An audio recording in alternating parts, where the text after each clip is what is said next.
अस्सलाम वालेकुम। मैं अनीस अपने YouTube channel Anis astro world पर आपको खुशामदीद कहता हूँ। Learn astrology.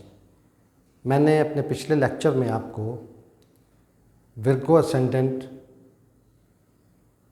बुर्ज सुंबला का जायचा या कन्या राशि लगन, कन्या लगन बोलते हैं इसको, या कन्या लगन कुंडली बोलते हैं इसको, उसके बारे में आपको बताया मैंने कि कौन से घर मारक हैं और कौन से घर कारक हैं, और कारक और मारक का फ़र्क भी बताया आपको मैंने। तो आज इस कुंडली में, जायचे में, इस कुंडली में मौजूद जो स्टार्स की पोजीशन है, जो उनके हाउसेस हैं, जो उनके घर हैं, उनका घरों का उनकी प्लेसमेंट के मुताबिक क्या रिज़ल्ट बनता है वो आज मैं आपको बताता हूँ। तो शुरू करते हैं। कन्या लगन की कुंडली, बुर्ज संबला का जायचा या विर्गो असेंडेंट। तो इसमें सबसे पहले हम बुध की बात करेंगे, मरकरी की या तारत की बात करेंगे। वो इस कुंडली का सबसे मजबूत और आप ये कह लें सबसे अहम स्टार, अहम पोजीशन पर मौजूद है। ये तमाम जायचा इस मरकरी के इर्द गिर्द ही घूमेगा और इसको, इस जायचे की रीढ़ की हड्डी कह लें आप सब कुछ इसी अतारद ही में सब कुछ मौजूद है। तो अगर तो अतारद या मरकरी या बुध इस कुंडली में अगर अपने इसी घर में मौजूद है तो ये वैदिक एस्ट्रोलॉजी में बहुत बड़ा राजयोग बनेगा। इसी तरह अगर ये दूसरे खाने में मौजूद है तो ये आप इस कुंडली वाले के लिए धन और उसके ख़ानदान और उसकी आवाज़, ये एक धन रखने वाला बंदा, दौलत रखने वाले बंदे की निशानी है, जो अपने ख़ानदान को भी पालेगा। और ये 100% किसी आर्ट से रिलेटेड होगा। ये एक्टर होगा, ये गुलकार होगा, ये डायरेक्टर होगा, ये राइटर तो नहीं, खैर ऐसी फील्ड जिसमें आर्ट, तेज़ चकाचौंध रोशनी में काम करने वाले लोग, और इनकी आवाज़ बहुत खूबसूरत हो, ये आवाज़ से पहचाने जाएंगी, इनकी पहचान आवाज़ हो।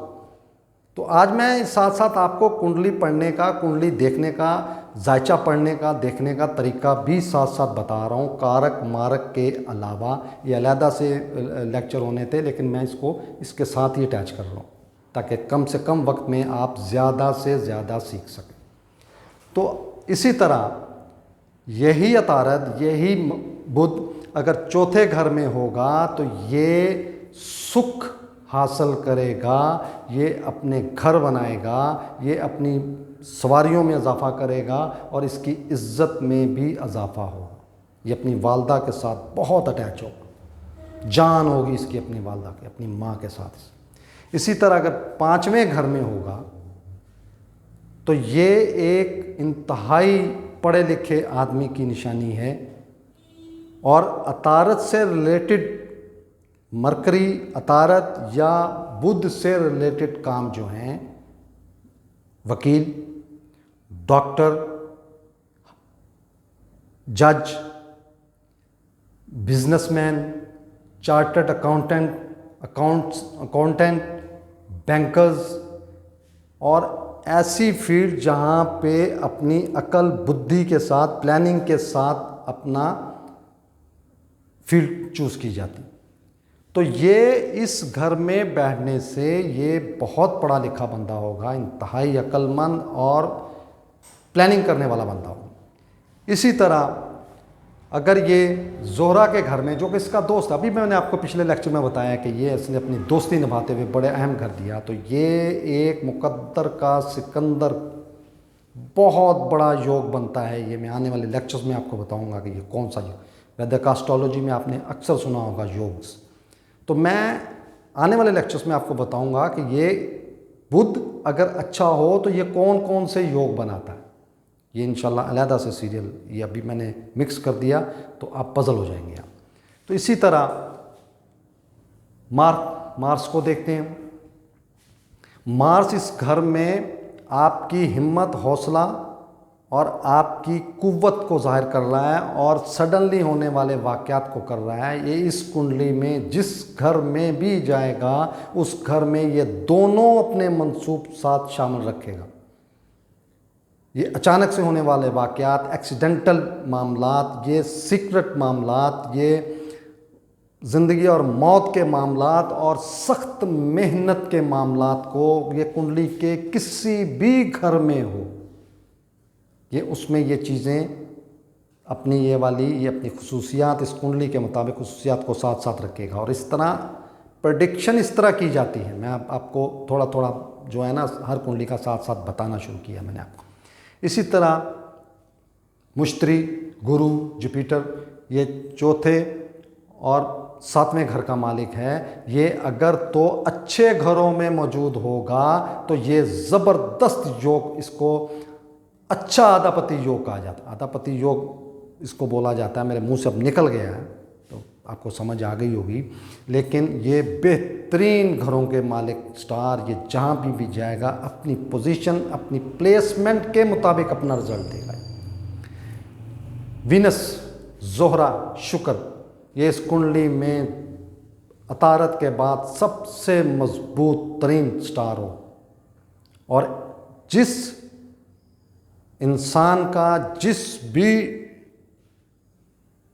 आदमी का या औरत का, मेल या फीमेल, जिनका भी विर्गो असेंडेंट हो और उनके चार्ट में वीनस या शुक्र अच्छी पोजीशन में बैठी हो, तो एक तो ये इनके पास दौलत ख़त्म नहीं होगी, एक ये जिस काम में भी जाएंगे फतह याब होंगे, इनका मुकद्दर इनका साथ देगा, ये नुकसानात से बचते रहेंगे, ये बैरून मुल्क सफ़र बहुत करेंगे क्योंकि ये दो अहम तरीन घर दे दिए, धन, दौलत, ख़ानदान और आवाज़, और दूसरा मुकद्दर, बैरून मुल्क सफ़र और अपने वालिद के साथ ज़बरदस्त मोहब्बत और प्यार और अपने मज़हब के साथ बहुत रिलेटेड बंदा होगा, बहुत ही ईमानदारी के साथ अपने मज़हब को मुकम्मल तौर पर उसको एक्सेप्ट करेगा, उसकी शरीयत के मुताबिक चलेगा, उसका रूहानी सफ़र बहुत करेगा ये।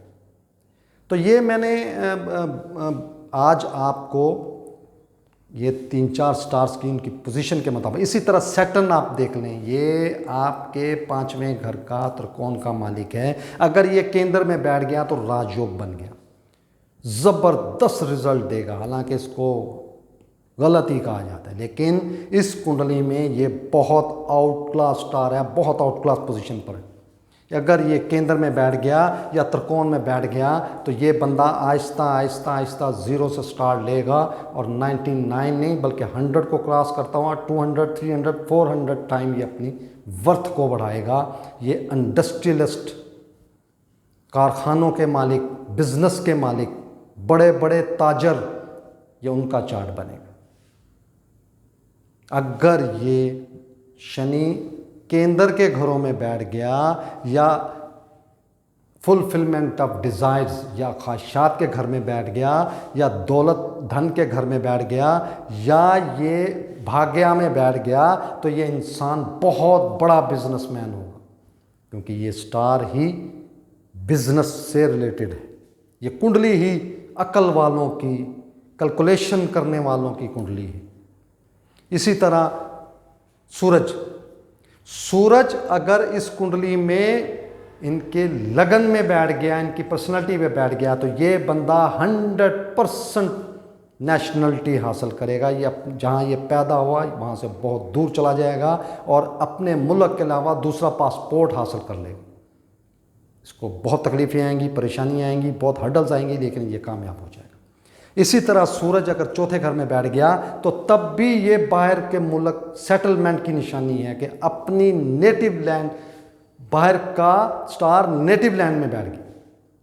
इसके अलावा अगर ये प्रोफेशन के घर में बैठ गया तो जितना ये कमाएगा उससे ज़्यादा खर्चा करेगा। मिसाल के तौर पर 10,000 पे मिल रही है तो ये इसका खर्चा 25,000 होगा। अखराजात, हॉस्पिटल के अखराजात, खाम खा के सफ़र। तो मकसद मेरा कहने का ये है या समझाने का मकसद ये है कि कुंडली में जायचे में स्टार पोजीशन के मुताबिक ही रिजल्ट निकलता है। ज़रूरी अगर यही अतारद आपके छठे घर में बैठ गया तो ये आपकी हाउस ऑफ कंपटीशन को बढ़ा देगा। हर मामले में आपको मुकाबला करके फतह मिलनी ईजी नहीं होगा, आपके लिए स्ट्रगल में होगा। आप मुकाबला करेंगे, सख्त मुकाबले के बाद आप मंजिल हासिल करेंगे, कर लेंगे, लेकिन टाइम लगेगा। उसमें बहुत ज़्यादा कंपटीशन करके आप उस चीज़ को। अगर यही अतारद आपके 8वें घर में बैठ गया तो ये आपके कदम कदम पर रुकावटें, सडनली होने वाले रिजल्ट्स और एक्सीडेंटल मामलात को बढ़ा देगा और आपकी ज़िंदगी को अजीरन कर देगा। ये फोकस किया जाता है। टाइम कैसे फोकस करना है, आपने प्रेडिक्शन कैसे करनी है, आज वो भी आपको बताता हूँ, साथ साथ वो भी बताता जा रहा हूँ मैं। इसी तरह यही चंद्र जो अपने ख्वाहिशात के घर में है, ये अगर पर्सनैलिटी में बैठेगा तो ये राजयोग बना देगा। अभी मैंने आपको कहा था कि ये अकेले होने की वजह से अच्छा भी है बुरा भी है, यहाँ पे राजयोग बन जाएगा, लेकिन बहुत स्ट्रगल करनी पड़ेगी। लड़ाई झगड़े इसकी ज़िंदगी का हिस्सा होंगे, ख़ास तौर पर अपने बड़े बहन भाइयों के साथ इसकी नहीं बननी। छोटी छोटी बीमारियाँ जो अक्सर बुखार चढ़ गया, नज़ला, ज़ुकाम, आँख का दर्द ठीक हुआ तो दांतों का शुरू हो गया, वो घुटने में पेन शुरू होगी, वो किया तो आपकी कमर में दर्द शुरू होगी, वो किया तो कोई और मामला शुरू हो गया। ये आपकी ज़िंदगी का हिस्सा बना के रखेगा। तो आज के लिए इतना ही काफ़ी। ये बहुत अच्छे तरीके से मैंने कोशिश की है कि आपको मारक और कारक ग्रह का बताऊं, फिर उस कुंडली में स्टार पोजीशन के मुताबिक उनके रिजल्ट बताऊं। इसके बावजूद भी किसी भी मेरे चाहने वाले को जो मेरे प्रोग्राम्स देख रहे हैं, जो मुझे बहुत खुशी है जो देख रहे हैं, मेरी हिम्मत बढ़ती है इससे। इसमें कोई भी सवाल पूछना हो, किसी भी मामले में आपने कुछ चीज़ जो समझ नहीं आ रही आप पूछना चाहें तो आप मुझे मेरे इंस्टाग्राम पे DM करें, मुझे मैसेज करें। मैं इंशाल्लाह पहली फुर्सत में आपको वो डिटेल से वो चीज़ इंशाल्लाह समझाने की। बहुत शुक्रिया जी। अस्सलाम वालेकुम।